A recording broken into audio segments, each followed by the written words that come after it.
Hello friends, welcome to nurses guidance point YouTube channel. Nurses guidance point YouTube channel में आप सभी का फिर से एक बार स्वागत है। सो फ्रेंड्स, आज की वीडियो में हम लोग केजीएमयू की जो रिक्रूटमेंट आई है, ओके, ये कौन सी रिक्रूटमेंट है दोस्तों? नर्सिंग ऑफिसर पोस्ट के लिए जो केजीएमयू की जो रिक्रूटमेंट आई है, तो उसके बारे में हम लोग इस वीडियो में डिस्कस करने वाले हैं। तो बेसिकली ये केजीएमयू क्या होता है दोस्तों? तो आप यहाँ पर पढ़ सकते हैं, king George medical university, Uttar Pradesh, Lucknow. कहाँ लोकेटेड है ये यूनिवर्सिटी? उत्तर प्रदेश लखनऊ में लोकेटेड है। तो उसके तरफ से आपको एक एडवर्टाइजमेंट नोटिस दिखाई देगा। ओके, कौन सी तारीख को है दोस्तों? ये 1 अप्रैल 2024 को रिलीज हुआ है ये एडवर्टाइजमेंट नोटिस। ओके, क्लियर है? तो इसमें कौन सी वैकेंसी है? आपकी नर्सिंग ऑफिसर पोस्ट की वैकेंसी है। तो इसी के बारे में आज हम लोग इस वीडियो में डिस्कस करने वाले हैं। तो विदाउट डिले हम लोग वीडियो को स्टार्ट करते हैं। तो देखिए दोस्तों, यहाँ पर क्या बोला गया है, online application are invited from qualified and eligible candidate for regular appointment of nursing officer in KGMU, Uttar Pradesh, Lucknow. The details are available on website www.kgmu.org/job.php। तो ये वाली जो ऑफिशियल वेबसाइट है, तो ये इस ऑफिशियल वेबसाइट पर आपको ये एडवर्टाइजमेंट नोटिस दिखाई देगा। ओके, क्लियर है? ये कैसी रिक्रूटमेंट दोस्तों? रेगुलर रिक्रूटमेंट, मतलब परमानेंट वैकेंसीज रहेंगी ये। Okay okay okay. और कौन सी पोस्ट की है? नर्सिंग ऑफिसर पोस्ट की। तो आगे देखते हैं दोस्तों, आगे देखने के बाद में ये केजीएमयू का आपको ब्राउचर दिखाई देगा। ओके, तो आगे फिर से देखते हैं हम लोग। देखिए यहाँ पर क्या बोला गया है, नोटिस नंबर दिया गया है। कब का है ये नोटिस? 1 अप्रैल 2025 का, जिसमें आपकी last date of form submission, sorry, fee submission. Okay, last date of fee submission कौन सी रहेगी? 7 मई रहेगी। ओके, 7 मई 2025। ओके, और last date of form submission, देखिए आपको फीस पहले ही सबमिट कर लेना है। उसके बाद में भी अगर आपका कुछ रिमेनिंग रहता है तो आप फाइनल सबमिशन कब तक कर सकते हैं? 14 मई 2025 तक कर सकते हैं। ओके, तो ये हो गया फीस सबमिशन की बात। फीस सबमिशन आप 7 तारीख तक कर सकते हैं, और जो आपकी जो फॉर्म सबमिशन है, जो फाइनल सबमिट है फॉर्म का, वो आप 14 मई तक कर सकते हैं। इसमें क्या बोला गया है, स्पेशल नोट दी गई है। तो mode of application is online. तो देखिए दोस्तों, ये जो आपके एप्लीकेशन रहेंगे, ये कैसे फिलअप करना है? आपको ऑनलाइन फिलअप करना है। और कौन सी वेबसाइट से? ये www.kgmu.org जो वेबसाइट है, इस वाली वेबसाइट पर जाके करना है। ओके, तो देखिए बाकी की जो इंस्ट्रक्शन है दोस्तों, एकदम माइनर इंस्ट्रक्शन है। आप वीडियो पॉज करके पढ़ सकते हैं, या फिर इस वीडियो का ये जो रिक्रूटमेंट है, इसका जो पीडीएफ है, आपको डिस्क्रिप्शन बॉक्स में इसकी लिंक मिल जाएंगे, वहां से भी आप डाउनलोड करके ये सब पढ़ सकते हैं। ओके, जो मेन चीजें हैं दोस्तों, वही हम लोग इस वीडियो के अंदर में डिस्कस करने वाले हैं। तो देखिए यहाँ पर क्या बोला गया है, टेबल। तो इसमें पहली कौन सी वैकेंसीज है? Backlog recruitment. जो पिछले बार कुछ वैकेंसीज वगैरह निकली थी, लेकिन वो फिलअप नहीं हुई थी, उसमें से कुछ वैकेंसी वैसे ही वैकेंट रह गई थी, तो उसे बैकलॉग रिक्रूटमेंट बोलेंगे। तो उसकी जो नर्सिंग ऑफिसर की वैकेंसी है, तो देखिए यहाँ पर जो नया वाला जो नोटिस आया है दोस्तों, नया वाले नोटिस में लेवल 7 है। ओके, कौन सा है? लेवल 7 है। यहाँ पर लेवल 6, ये मैंने पूरा नई नोटिफिकेशन के ऊपर बता रहा हूँ। तो नर्सिंग ऑफिसर आपका लेवल 7 का है, जिसमें ओबीसी की टोटल 4 वैकेंसीज है, एससी की 78 वैकेंसीज है, और एसटी की 25 वैकेंसीज है। ऐसे टोटल कितनी है बैकलॉग की? 107 वैकेंसीज है। ओके, क्लियर है? तो उसके लिए क्वालिफिकेशन क्या रहेगा? एक तो आपके पास में बीएससी होना चाहिए, या फिर BSc nursing from recognise from Indian nursing Council recognise institute और यूनिवर्सिटी। ओके, या फिर पोस्ट बेसिक बीएससी नर्सिंग है तभी भी चलेगा। साथ ही में दोस्तों, इसके साथ में आपका रजिस्ट्रेशन होना कंपलसरी है। रजिस्ट्रेशन आइदर आपके पास में स्टेट नर्सिंग काउंसिल का चाहिए, या फिर आपको आईएनसी मतलब इंडियन नर्सिंग काउंसिल का रजिस्ट्रेशन चाहिए। ओके, क्लियर है? तो यहाँ पर क्लियरली बोला गया है, registered as a nurse and midwife in state और इंडियन नर्सिंग काउंसिल। ओके, एक तो ये क्राइटेरिया हो गया दोस्तों। या फिर उसके बाद में अगर आपने जीएनएम कर रखी है, तो उस वैसी कैंडिडेट्स के लिए और बोला है, देखिए दोस्तों यहाँ पर और बोला है, अगर आपने जीएनएम कर रखी है तो जीएनएम चाहिए, और उसके साथ में आपका रजिस्ट्रेशन होना कंपलसरी है, और साथ ही में 2 साल का एक्सपीरियंस होना चाहिए मिनिमम 50 बेडेड हॉस्पिटल में। ओके, आफ्टर एक्वायरिंग एजुकेशन, जैसे ही आपका एजुकेशन कंप्लीट हुआ उसके बाद में आपके पास में 2 साल का 50 बेडेड हॉस्पिटल का एक्सपीरियंस होना चाहिए। देखिए, अगर आपका बीएससी नर्सिंग या फिर पोस्ट बेसिक बीएससी नर्सिंग है, देन आपको एक्सपीरियंस की रिक्वायरमेंट नहीं है, कोई भी जरूरत नहीं है, लेकिन आपने अगर जीएनएम कर रखी है तो वैसी सिचुएशन में आपको 2 साल का experience in minimum 50 bedded hospital में होना जरूरी है। तो ऐसी कितनी वैकेंसीज होती है दोस्तों? टोटल 107 वैकेंसीज होती है। ओके, तो यहाँ पर नोट दी गई है दोस्तों, please note that candidate will have to produce Uttar Pradesh और Indian nursing council registration at the time of document verification. तो देखिए दोस्तों, यहाँ पर उत्तर प्रदेश बोला है, यहाँ पर कौन सा स्टेट का बोला है? उत्तर प्रदेश स्टेट का बोला है। अगर आप other than Uttar Pradesh state से बिलोंग करते हैं, देन वैसी कंडीशन में आपके पास में आईएनसी का जो रजिस्ट्रेशन होता है वो आईएनसी का रजिस्ट्रेशन होना कंपलसरी है। अगर आप उत्तर प्रदेश स्टेट से बिलोंग करते हैं तो बात अच्छी है, लेकिन अगर आप अदर स्टेट से बिलोंग करते हैं तो वैसी सिचुएशन में आपके पास में आईएनसी का रजिस्ट्रेशन होना कंपलसरी है। ओके, फिर उसके बाद में जनरल रिक्रूटमेंट। ओके, तो जनरल रिक्रूटमेंट में जो नर्सिंग ऑफिसर का जो लेवल है दोस्तों, लेवल 7 रहेगा यहाँ पे। ओके, तो अडेंडम आया था दोस्तों और बाद में एक फिर से नोटिफिकेशन आया था, तो उसमें लेवल 7 बताया गया है। ओके, तो जिसमें ओबीसी की 164 वैकेंसीज है, एससी की 126 है, एसटी की 12 वैकेंसीज है, यूआर यूआर मतलब कौन? Unreserve category. ओके, तो अनरिजर्व कैटेगरी की 264 वैकेंसीज है और ईडब्ल्यूएस की टोटल 60 वैकेंसीज है। तो ऐसे कुल मिला के दोस्तों देखिए यहाँ पर आपको कितनी वैकेंसीज देखने को मिलती है? 626। तो देखिए यहाँ पर वैकेंसीज कौन सी फिलअप होंगी? जो आपके बैकलॉग की जो वैकेंसीज थी, ओके, बैकलॉग की जो वैकेंसीज थी और अभी जो रेगुलर वैकेंसीज निकली है, यहाँ पर आप देख सकते हैं जो जनरल रिक्रूटमेंट बोला गया है इसे। तो ऐसी टोटल देखिए पहले कितनी थी? 107 थी और ये 626, तो ये टोटल मिला के 733 वैकेंसीज होती है। तो टोटल कितनी वैकेंसीज की रिक्रूटमेंट रहेगी आपकी? 733 पोस्ट की वैकेंसीज रहेगी। ओके, तो सेम यहाँ पर क्वालिफिकेशन आपके पास में बीएससी चाहिए या फिर पोस्ट बेसिक बीएससी चाहिए और साथ ही में स्टेट नर्सिंग काउंसिल का या फिर इंडियन नर्सिंग काउंसिल का रजिस्ट्रेशन चाहिए। अगर जीएनएम कर रखी है तो वैसी सिचुएशन में जीएनएम चाहिए, साथ ही में आपके पास में रजिस्ट्रेशन होना चाहिए और साथ ही में आपके पास में 2 साल का एक्सपीरियंस होना चाहिए मिनिमम 50 बेडेड हॉस्पिटल में। ये एक्सपीरियंस सिर्फ जीएनएम कैंडिडेट्स के लिए लागू रहेगा। ओके, क्लियर है? फिर आगे देखते हैं आगे क्या बोला गया है दोस्तों। यहाँ पर आपको सेम जो इंस्ट्रक्शन हमने पहले पढ़े थे कि उत्तर प्रदेश का आपके पास में रजिस्ट्रेशन चाहिए या फिर इंडियन नर्सिंग काउंसिल का चाहिए। ओके, तो ये जो नंबर ऑफ वैकेंसीज है इंक्रीज हो सकती है, डिक्रीज हो सकती है। हॉरिजेंटल रिजर्वेशन जो रहेगा वो एज पर रूल्स अप्लीकेबल रहेगा। तो ये किसके लिए लागू रहेगा दोस्तों? जो उत्तर प्रदेश स्टेट के कैंडिडेट्स हैं उन्हीं के लिए ये लागू रहेगा। अगर आप अदर देन यूपी से बिलोंग करते हैं, जैसे कि गुजरात हो गया, महाराष्ट्र हो गया या फिर केरला से बिलोंग करते हैं, तो वैसी सिचुएशन में आपको ये हॉरिजॉन्टल रिजर्वेशन लागू नहीं रहेगा। ओके, क्लियर है? फिर उसके बाद में एप्लीकेशन फीस। तो देखिए यूआर कैंडिडेट, ओबीसी और ईडब्ल्यूएस कैंडिडेट के लिए एप्लीकेशन फीस कितनी है? 2000 रुपीज, जिसके ऊपर आपको 18% जीएसटी देना होगा। तो ऐसे कुल मिला के आपको 2360 रुपए देना है। ओके, अगर आप एससी और एसटी कैटेगरी से बिलोंग करते हैं तो वैसी सिचुएशन में आपके लिए 1200 रुपए फीस है, उसके ऊपर 18% जीएसटी देकर आपको टोटल कितने पे करना होगा? 1416 रुपए। ओके, क्लियर है? फिर उसके बाद में क्या बोला गया है? Candidate belong to horizontal category must pay the application fee according to their original category. Okay, जो आप ओरिजिनल कैटेगरी से बिलोंग करते हैं तो वही कैटेगरी से आपको फीस पे करना होगा। Okay, through a single examination will be conducted for both backlog and general recruitment. जैसा मैंने पहले ही बोला था दोस्तों कि बैकलॉग की 107 वैकेंसीज है और जो जनरल रिक्रूटमेंट है उसकी 626 वैकेंसीज है, उसके लिए एक आपकी सिंगल कॉमन एग्जामिनेशन रहेगी। तो आगे क्या बोला गया है?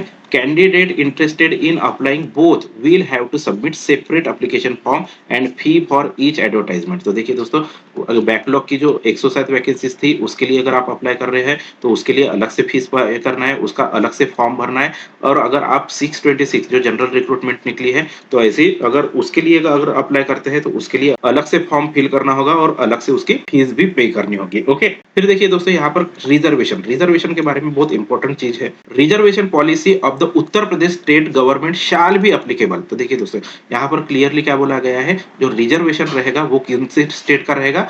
उत्तर प्रदेश स्टेट का रहेगा। अगर आप ये उत्तर प्रदेश से बिलोंग करते हैं तो आपको रिजर्वेशन मतलब जो एससी, एसटी, ओबीसी और ईडब्ल्यूएस का जो रिजर्वेशन है वो लागू रहेगा। लेकिन अगर आप अदर देन यूपी से बिलोंग करते हैं, एज लाइक गुजरात से बिलोंग करते हैं या फिर महाराष्ट्र, छत्तीसगढ़, मध्य प्रदेश से बिलोंग करते हैं, तो वैसी सिचुएशन में आपको जो अप्लाई की कैटेगरी रहेगी वो आपको यूआर से अप्लाई करना होगा, मतलब अनरिजर्व कैंडिडेट से अप्लाई करना होगा। तो देखिए यहाँ पर क्लियरली लिखा है candidates from reserve category who are domicile of state other than Uttar Pradesh will be treated as unreserved and must pay the application fee as applicable to your candidate. Okay, तो आप अगर other than मतलब भले ही आप दूसरे state से कोई भी इस कैटेगरी में बिलोंग करते होंगे, लेकिन यहाँ पर अगर अप्लाई करते हैं और उस वैसी कंडीशन में आपको यूआर कैटेगरी से अप्लाई करना होगा और यूआर की जो फीस है वही फीस यहाँ पर पे करनी होगी। ओके, क्लियर है। फिर आगे देखते हैं आगे क्या बोला गया है दोस्तों। कुछ अगर चेंजेस होते हैं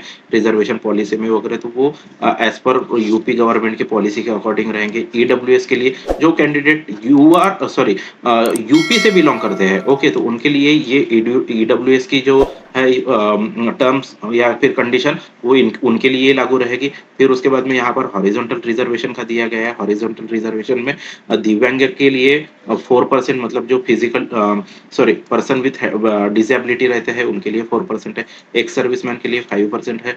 डिपेंडेंट्स ऑफ फ्रीडम फाइटर के लिए 2% और फीमेल जेंडर के लिए 20%। तो देखिए, ओके, तो इस प्रकार से आपका हॉरिजॉन्टल रिजर्वेशन रहेगा। लेकिन ये किसके लिए रहेगा? जो यूपी के कैंडिडेट है, जो उत्तर प्रदेश स्टेट से बिलोंग करते हैं उन्हीं के लिए। अदर देन यूपी से अदर देन यूपी के जो कैंडिडेट रहेंगे तो उनके लिए ये हॉरिजॉन्टल रिजर्वेशन लागू नहीं होगा। ओके, क्लियर है। फिर एलिजिबिलिटी के बारे में जो कुछ इंस्ट्रक्शन दी गई है, सिंपल सिंपल इंस्ट्रक्शन है दोस्तों, आप पढ़ सकते हैं। ओके, फिर उसके बाद में क्या बोला गया है?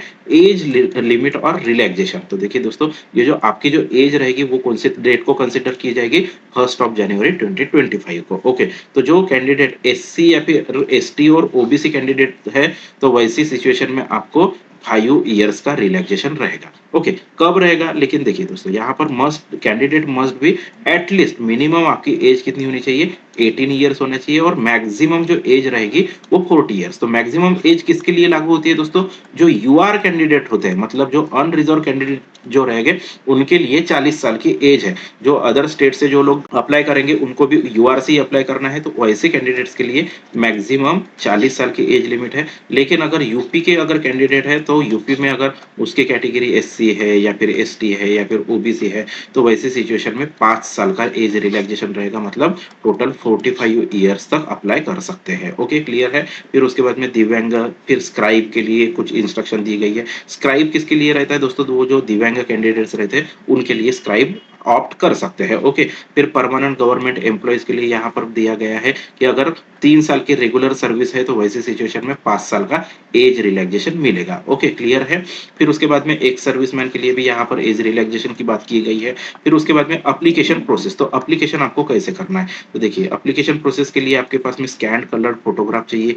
ओके, आपका जो पासपोर्ट फोटो है वो चाहिए जेपीजी या फिर जेपीईजी फॉर्मेट में। मैक्सिमम साइज 80 केबी होना चाहिए। स्कैन सिग्नेचर होना चाहिए। फिर उसके बाद में उसकी भी साइज 80 केबी होना चाहिए। उसके बाद में आपका valid email ID, Aadhaar card, mobile number, scanned images of marksheet and certificates for 10th 12th diploma, graduation etcetera. Okay, तो देखिए दोस्तों, आपके पास में जितना कुछ एजुकेशनल क्वालिफिकेशन हुआ है उसके भी स्कैन्ड इमेजेस होना जरूरी है। फिर उसके बाद में scan images of caste category, sub category certificate, domicile certificate. Okay, और अगर आप रेगुलर एम्प्लॉय, कोई भी डिपार्टमेंट में रेगुलर एम्प्लॉय काम कर रहे हैं, पीएसयू में काम कर रहे हैं या फिर सेंट्रल गवर्नमेंट में काम कर रहे हैं या फिर स्टेट गवर्नमेंट में काम कर रहे हैं, और आप अगर रेगुलर एम्प्लॉय, कॉन्ट्रैक्ट बेसिस नहीं, कॉन्ट्रैक्ट बेसिस वाला यहाँ पर बात नहीं की गया। जो कैंडिडेट्स परमानेंट है तो वैसे कैंडिडेट्स को नो ऑब्जेक्शन सर्टिफिकेट भी इशू करना होगा उनके एम्प्लॉयर की तरफ से। ओके, फिर उसके बाद में यहाँ पर ईमेल आईडी, आधार कार्ड के बारे में कुछ इंस्ट्रक्शन दी गई है तो आप पढ़ सकते हैं। फिर उसके बाद में आपको ऑनलाइन अप्लाई कैसे करना है तो उसकी यहाँ पर स्टेप दी गई है। तो आपको ये वाली वेबसाइट जो रहेगी, ये वाली वेबसाइट को आपको विजिट करना होगा। फिर उसके बाद में रजिस्ट्रेशन करना होगा। फिर उसके बाद में आपको एसएमएस आएगा जिसमें आपका यूजर आईडी और पासवर्ड रहेगा। फिर से आपको साइन इन करना पड़ेगा, जो एप्लीकेशन है उसको फिलअप करना पड़ेगा।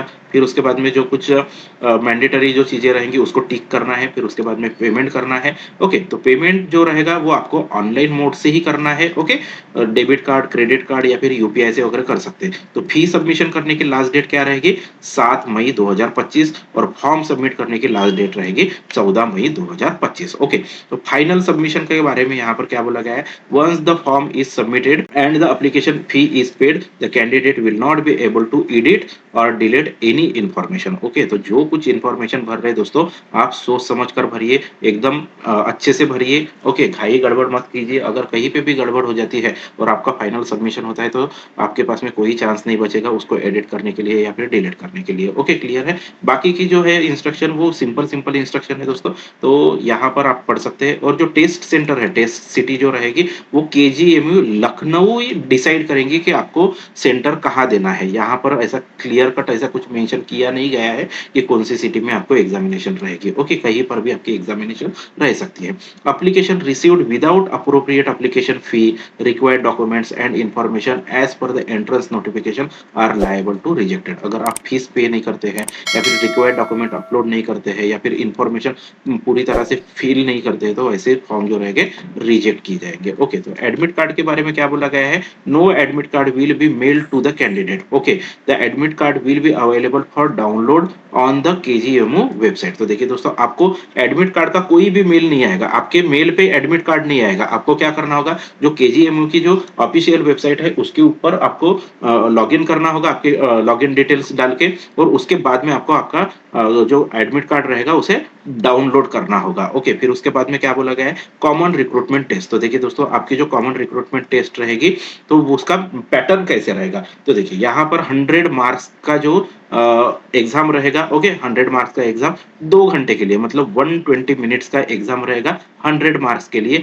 ईच क्वेश्चन कैरीज 1 मार्क, मतलब 100 क्वेश्चन के लिए 100 मार्क्स रहेंगे। ओके, जिसमें आपकी एग्जाम कैसे रहेगी? मल्टीपल चॉइस क्वेश्चन, मतलब एमसीक्यू बेस्ड एग्जाम रहेगी। Okay, the examination will be conducted in English and Hindi. तो देखिए जो आपकी एग्जाम रहेगी वो कैसी रहेगी? इंग्लिश और हिंदी दोनों लैंग्वेज में आपको क्वेश्चन और उसके जो ऑप्शंस रहेंगे वो दिखाई देंगे। Okay, examination will be either computer based और pen and paper format and will be communicated later. Okay, तो यहाँ पर क्लियर किया नहीं गया है दोस्तों कि आपकी जो एग्जाम रहेगी वो ऑनलाइन रहेगी या फिर ऑफलाइन रहेगी।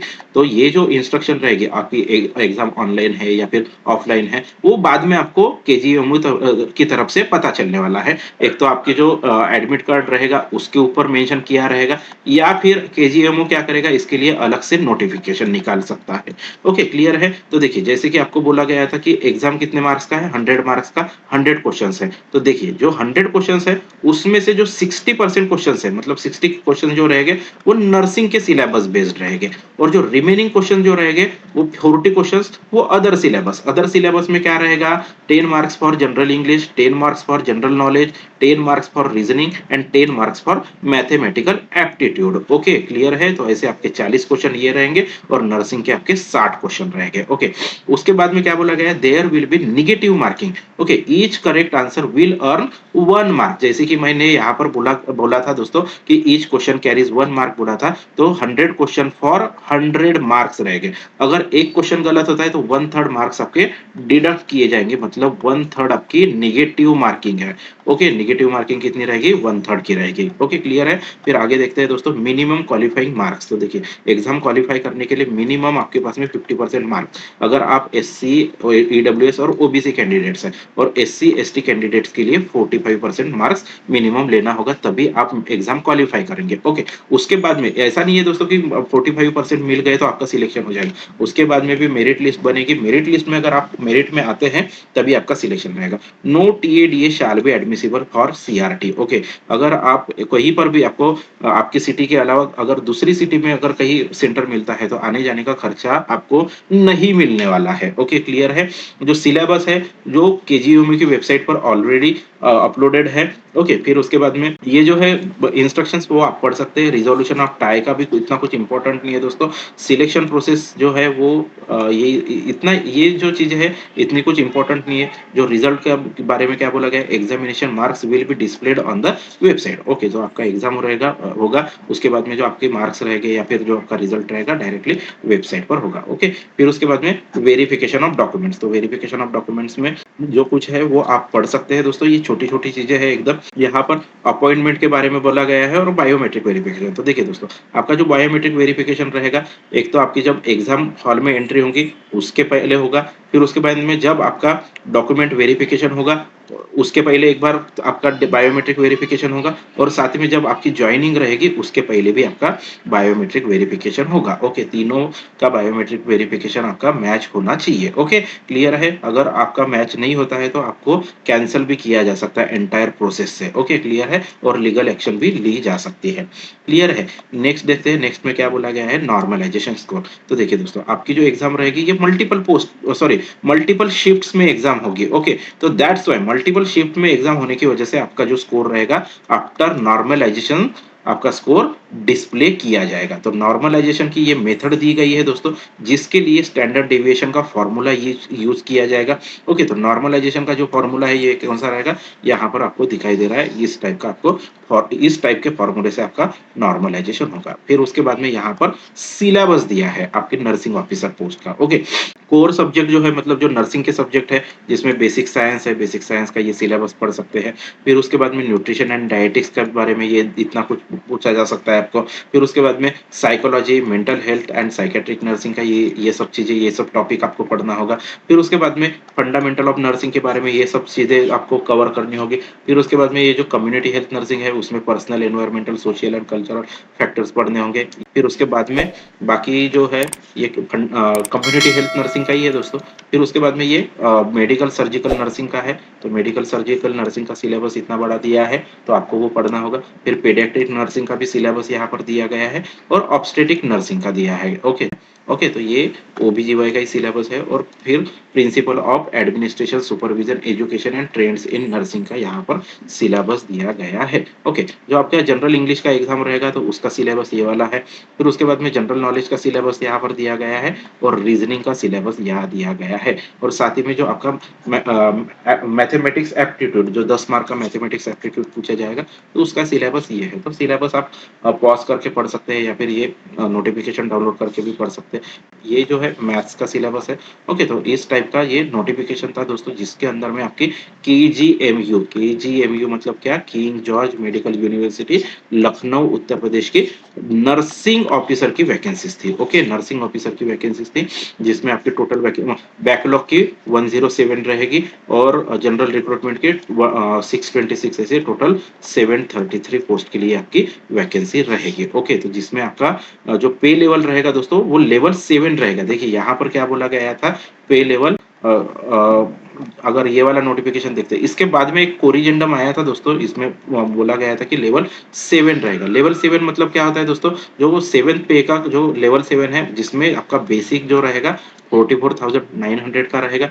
अभी 55% डीए हो गया है दोस्तों, तो डीए उसका अराउंड 24,695 रुपीज हो जाता है। टीए की बात करते हैं 3600 रुपये प्लस उसके ऊपर डीए मिल जाएगा दोस्तों। तो ये जो अराउंड 5598 हो जाता है। फिर उसके बाद में आपको नर्सिंग अलाउंस 9,000 रुपीज मिलेगा। यूनिफॉर्म अलाउंस आपको 2250 रुपये मिल जाएंगे।